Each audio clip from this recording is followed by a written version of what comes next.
Hello मेरे प्यारे बच्चों। आई होप कि आप सभी बहुत अच्छे होंगे, आपकी स्टडी भी बहुत अच्छी चल रही होगी। मैं रामरूप सर सफलता कोचिंग क्लास से लाहौर से आपके लिए 10th साइंस का लेक्चर 2 लेकर आया हूँ। चैप्टर 7th है। इसमें क्वेश्चन क्रमांक 13 तक अपलोड हो गए थे। 14वां प्रश्न है आपका, पुष्पीय पादपों में लैंगिक जनन लिखिए। आवृत बीजियों में जननांग पुष्प में स्थित होते हैं। पुष्प के मुख्य 4 भाग होते हैं, बाह्यदलपुंज, दलपुंज, पुंकेसर, स्त्रीकेसर और पुष्प जननांग हैं, जिनमें जनन कोशिकाएं होती हैं। और एक लिंगी एवं उभयलिंगी पुष्प किसे कहते हैं? प्रश्न क्रमांक 15 है, एक लिंगी पुष्प जब पुष्प में केवल एक जनन अंग पुंकेसर अथवा स्त्रीकेसर ही उपस्थित होता है तो पुष्प एक लिंगी कहलाता है, जैसे पपीता, तरबूज आदि। उभयलिंगी पुष्प जब पुष्प में स्त्रीकेसर एवं पुंकेसर दोनों उपस्थित होती हैं तो उन्हें उभयलिंगी पुष्प कहते हैं, जैसे गुड़हल और सरसों। और नोट में देखिए, पुंकेसर नर जननांग है जो परागकण बनाते हैं। ये प्राय पीले रंग की गोल संरचना है। पुष्प को छूने पर हाथों पर पीले रंग का पाउडर सा लग जाता है, वे परागकण ही होते हैं। स्त्री के पुष्प के केंद्र में स्थित होते हैं तथा ये मादा जननांग कहलाते हैं। स्त्री केसर के 3 भाग होते हैं। आधार पर उभरा फूला भाग अंडाशय होता है, मध्य में लंबा भाग वर्तिका तथा शीर्ष भाग वर्तिकाग्र जो प्राय चिपचिपा होता है। अंडाशय में बीजांड होते हैं तथा प्रत्येक बीजांड में एक अंड कोशिका होती है। परागकण द्वारा उत्पादित नर युग्मक अंडाशय कोशिका मादा युग्मक से संलेत हो जाता है। कोशिकाओं में इस युग्मन अथवा निषेचन से युग्नज बनता है। नेक्स्ट देखिए क्वेश्चन आपका 16वां क्वेश्चन। 16वां क्वेश्चन देखिए आपका,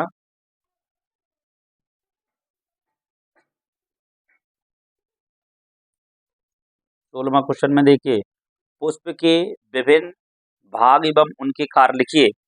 तो बाह्यदल पुंज में देखिए, यह पुष्प के सबसे बाहर की ओर स्थित होते हैं। अ, ये कलिका अवस्था में पुष्पीय अंगों की रक्षा करते हैं। दलपुंज ये विभिन्न रंगों के होते हैं और परागकण के लिए कीटों को आकर्षित करते हैं। पुंकेसर ये पुष्प के नर जननांग है। पुंकेसर के परागकोश में परागकणों का निर्माण होता है। स्त्री के पुष्प के मादा जननांग है, इनमें अंडों का निर्माण होता है। इसके बाद आता है स्वपरागण परपरागण में अंतर लिखिए। इसमें स्वपरागण एवं परपरागण में अंतर देखिए। इसमें एक पुष्प के परागकण उसी पुष्प या उसी पौधे के किसी अन्य पुष्प के वर्तिकाग्र पर पहुंचते हैं, इस क्रिया को स्वपरागण कहते हैं। एक पुष्प के परागकण उसी जाति के किसी अन्य पौधे के पुष्प के वर्तिकाग्र पर पहुंचते हैं, इस क्रिया को परागकण कहते हैं। इससे परागकणों के नष्ट होने की संभावना कम होती है, इससे परागकणों के नष्ट होने की संभावना अधिक होती है। इसके लिए बाह्य माध्यम की आवश्यकता नहीं होती है। इसके लिए जल, वायु, कीट या जंतुओं की आवश्यकता होती है। स्वपरागण के लिए पुष्प का द्विलिंगी होना आवश्यक है। परपरागण द्विलिंगी या एक लिंगी दोनों प्रकार के पुष्प हो सकते हैं। नर तथा मादा भाग का एक साथ परिपक्व होना आवश्यक है। प्राय इसमें नर तथा मादा भाग अलग अलग समय पर परिपक्व होते हैं। नेक्स्ट इसी क्रम में देखिए आपका क्वेश्चन क्रमांक 18वां, मानव में लैंगिक जनन क्या है? जैसा कि हम जानते हैं कि आयु के साथ साथ मानव शरीर में कुछ परिवर्तन आते हैं। कक्षा 1 से 10 तक पहुंचते पहुंचते हमारी लंबाई एवं भार बढ़ जाता है। इस दौरान दूध के दांत गिर जाते हैं और स्थायी दांत निकल आते हैं। इन सभी परिवर्तन को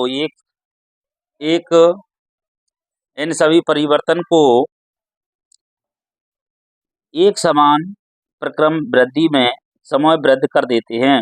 नर जनन तंत्र किसे कहते हैं? जनन कोशिका उत्पादित करने वाले अंग एवं जनन कोशिकाओं की निषेचन के स्थान तक पहुंचने वाले अंग संयुक्त रूप से नर जनन तंत्र बनाते हैं। मानव नर जनन तंत्र के निम्नलिखित भाग हैं: वृषण, वृषणकोश, अधिवृषण, शुक्राशय, शुक्रवाहिनी, निषेचन।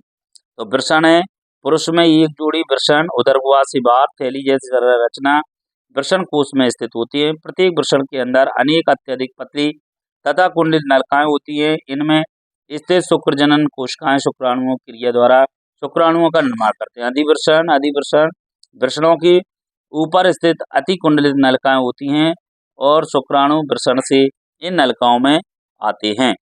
इसी क्रम में नेक्स्ट आपका अधिवृषण के बाद शुक्राशय। शुक्राशय देखिए, शुक्राशय में क्या है? शुक्रवाहिनी। शुक्रवाहिनी में देखिए अधिवृषण का अंतिम छोर एवं सक्रिय नली में खुलता है, इसे शुक्रवाहिनियां कहती हैं। दोनों ओर की शुक्रवाहिनियां उदरगुहा में प्रवेश करके शुक्राशय से मिल जाती हैं। शुक्राशय का यह थैलीनुमा रचना होती है। शुक्रवाहिनियां उदरगुहा में पहुंचकर मूत्र नली के साथ लूप बनाती हुई शुक्राणु में खुलती हैं। शुक्राशय में शुक्राणु एकत्रित होते हैं। शुक्राशय में पोषक तरल स्रावित होता है और शुक्राणुओं सहित इस तरल को वीर कहा जाता है।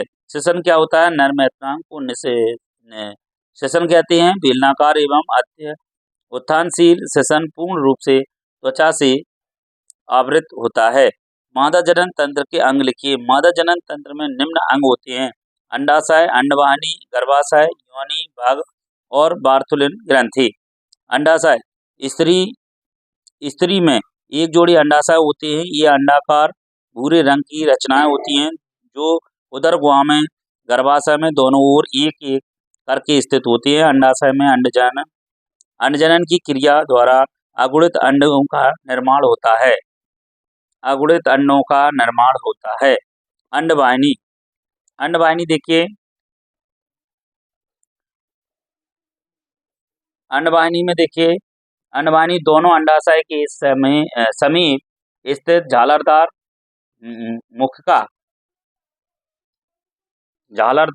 मुखिका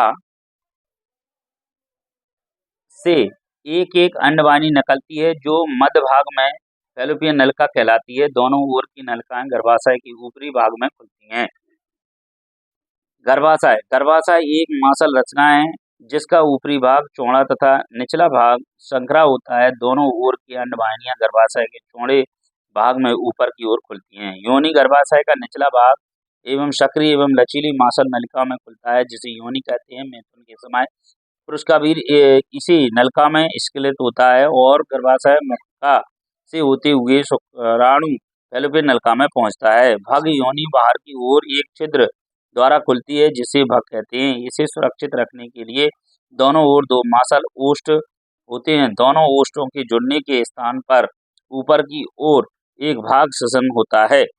बार्थुलिन ग्रंथि यह एक विशेष प्रकार का तरल पदार्थ स्रावित करती है। यह तरल पदार्थ मैथुन के सुगम बनाता है तथा शुक्राणुओं की जीवाणुओं से रक्षा करता है। आशा करता हूँ यदि आपको ये वीडियो अच्छा लगे तो लाइक सब्सक्राइब जरूर करें, अधिक से अधिक शेयर करें। ये आपके क्वेश्चन पूछे जाने वाले परीक्षाओं में हैं और सभी क्वेश्चन आपके इसी नोट से आपके आएंगे। आप इस नोट्स को अच्छी तरह तैयारी करें। धन्यवाद।